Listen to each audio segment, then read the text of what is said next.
Magandang hapon kaagri ka-farmers, ka-green thumbs. Dito naman tayo kaagri sa ating garden. Mag-harvest na naman tayo ulit sa ating ampalaya kaagri.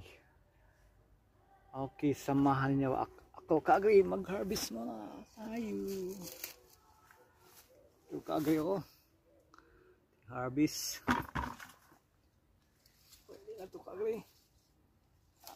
Harvest natin kaagri. Siyempre todis lang kaagri. Harvest na naman ulit kaagri.